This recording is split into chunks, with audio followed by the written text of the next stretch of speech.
Les dîneurs entraient lentement dans la grande salle de l'hôtel et s'asseyaient à leur place. Les domestiques commencèrent le service tout doucement pour permettre aux retardataires d'arriver et pour n'avoir point à rapporter les plats. Et les anciens baigneurs, les habitués, ceux dont la saison avançait, regardaient avec intérêt la porte chaque fois qu'elle s'ouvrait, avec le désir de voir paraître de nouveaux visages. C'est là la grande distraction des villes d'eau. On attend le dîner pour inspecter les arrivées du jour, pour deviner ce qu'ils sont, ce qu'ils font, ce qu'ils pensent. Un désir rôde dans notre esprit, le désir de rencontres agréables, de connaissances aimables, d'amour peut-être. Dans cette vie de coudoiement, les voisins, les inconnus prennent une importance extrême. La curiosité est en éveil, la sympathie en attente et la sociabilité en travail. On a des antipathies d'une semaine et des amitiés d'un mois. On voit les gens avec des yeux différents, sous l'optique spéciale de la connaissance de ville d'eau. On découvre aux hommes, subitement, dans une causerie d'1 heure, le soir après dîner, sous les arbres du parc où bouillonne la source guérisseuse, une intelligence supérieure et des mérites surprenants. Et 1 mois plus tard, on a complètement oublié ces nouveaux amis, si charmants au premier jour. Là aussi se forment des liens durables et sérieux, plus vite que partout ailleurs. On se voit tout le jour, on se connaît très vite, et dans l'affection qui commence se mêle quelque chose de la douceur et de l'abandon des intimités anciennes. On garde plus tard le souvenir cher et attendri de ces premières heures d'amitié, le souvenir de ces premières causeries par qui se fait la découverte de l'âme, de ces premiers regards qui interrogent et répondent aux questions et aux pensées secrètes que la bouche ne dit point encore, le souvenir de cette première confiance cordiale, le souvenir de cette sensation charmante d'ouvrir son cœur à quelqu'un qui semble aussi vous ouvrir le sien. Et la tristesse de la station de bain, la monotonie des jours tout pareils, rendent plus complète d'heure en heure cette éclosion d'affection.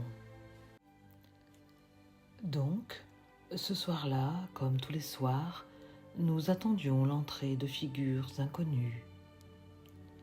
Il n'en vint que 2, mais très étranges, un homme et une femme, le père et la fille. Il y avait en eux un charme malheureux. Je me les représentais comme des victimes de la fatalité. L'homme était très grand et maigre, un peu voûté, avec des cheveux tout blancs, trop blancs pour sa physionomie jeune encore. Et il avait dans son allure et dans sa personne quelque chose de grave, cette tenue austère que gardent les protestants. La fille, âgée peut-être de 24 ans, était petite, fort maigre, fort pâle, avec un air las, fatigué, accablé. On rencontre ainsi des gens qui semblent trop faibles pour les besognes et les nécessités de la vie, trop faibles pour se remuer, pour marcher, pour faire tout ce que nous faisons tous les jours. Elle était assez jolie, cette enfant, d'une beauté diaphane d'apparition, et elle mangeait avec une extrême lenteur, comme si elle eût été presque incapable de mouvoir ses bras. C'était elle, assurément, qui venait prendre les os. Ils se trouvèrent en face de moi, de l'autre côté de la table, et je remarquai immédiatement que le père avait un tic nerveux fort singulier. Chaque fois qu'il voulait atteindre un objet, sa main décrivait un crochet rapide, une sorte de zigzag affolé, avant de parvenir à toucher ce qu'elle cherchait. Au bout de quelques instants, ce mouvement me fatigua tellement que je détournai la tête pour ne pas le voir. Je remarquai aussi que la jeune fille gardait pour manger un gant à la main gauche. Après dîner, j'allai faire un tour dans le parc de l'établissement thermal, au pied de la haute montagne, de cette montagne d'où s'écoulent tant de sources bouillantes venues du foyer profond des anciens volcans. Il faisait très chaud ce soir-là. J'allais de long en large dans l'allée ombreuse, écoutant sur le mamelon qui domine le parc la musique du casino jeter ses premières chansons. Et j'aperçus venant vers moi d'un pas lent le père et la fille.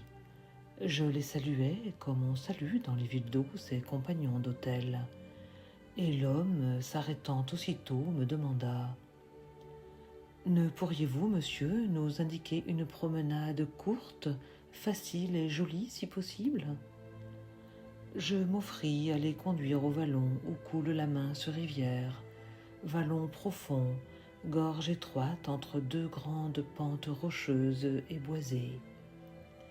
Ils acceptèrent et nous parlâmes naturellement de la vertu des eaux. « Oh, disait-il, ma fille a une étrange maladie dont on ignore le siège. Elle souffre d'accidents nerveux incompréhensibles. Voilà pourquoi nous sommes ici. Moi, je crois que ce sont les nerfs. En tout cas, c'est bien triste. » Le souvenir me vint aussitôt du tic violent de sa main, et je lui demandai: « Mais n'est-ce pas là de l'hérédité ? N'avez-vous pas vous-même les nerfs un peu malades ?» Il répondit tranquillement: « Ah, vous faites allusion au spasme de ma main chaque fois que je veux prendre quelque chose ?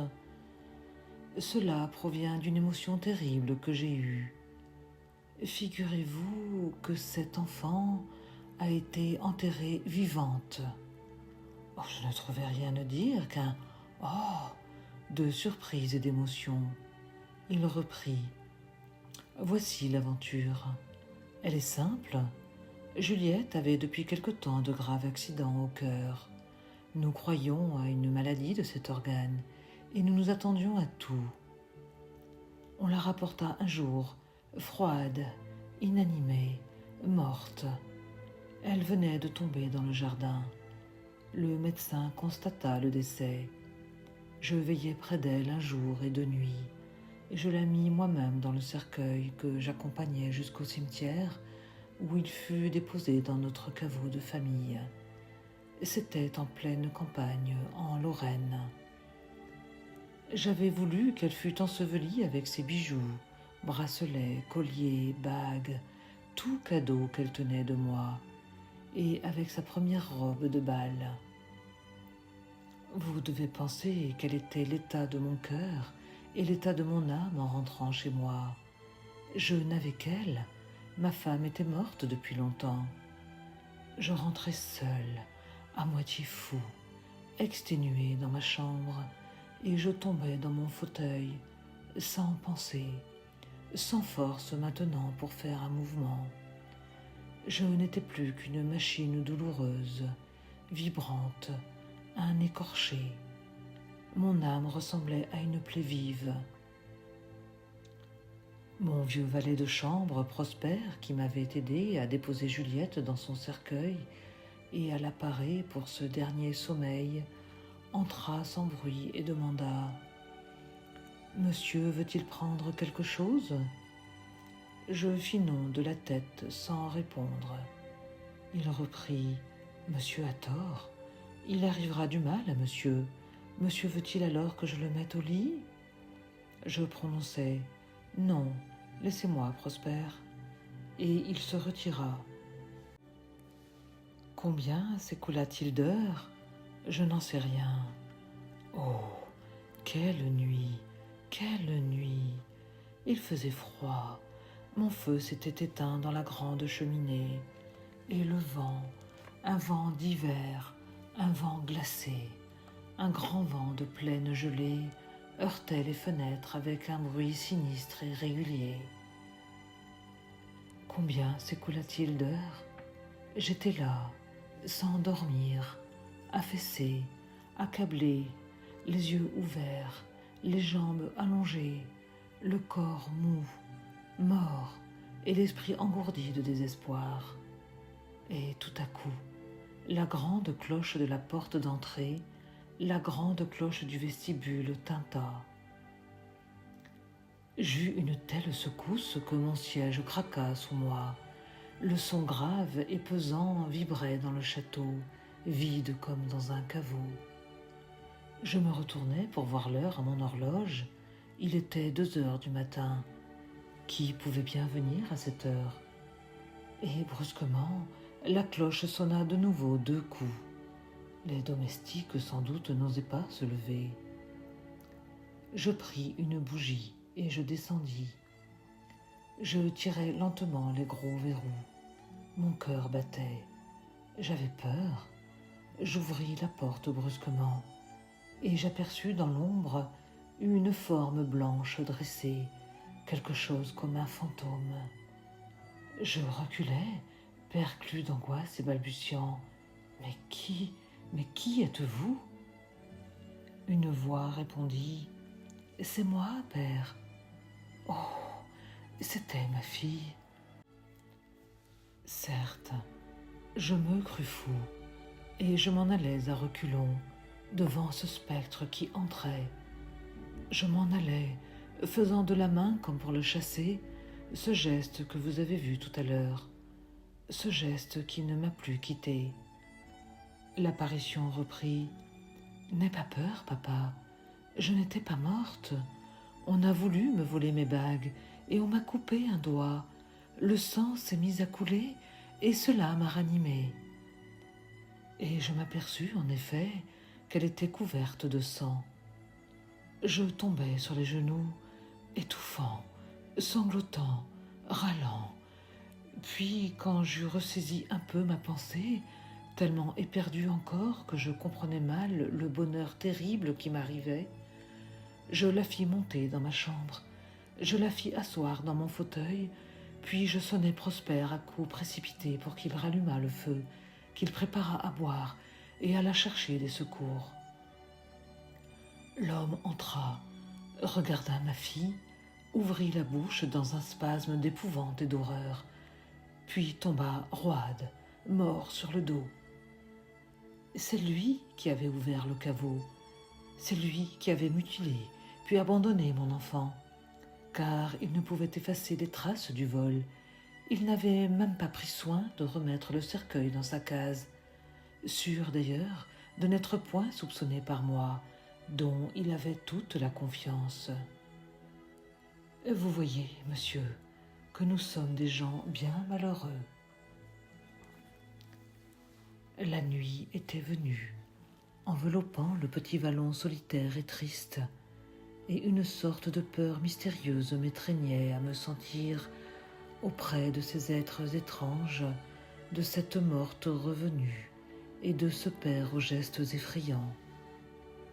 Je ne trouvais rien à dire, et je murmurais « Quelle horrible chose !» Puis, après une minute, j'ajoutai « Si nous rentrions, il me semble qu'il fait frais. » Et nous retournâmes vers l'hôtel.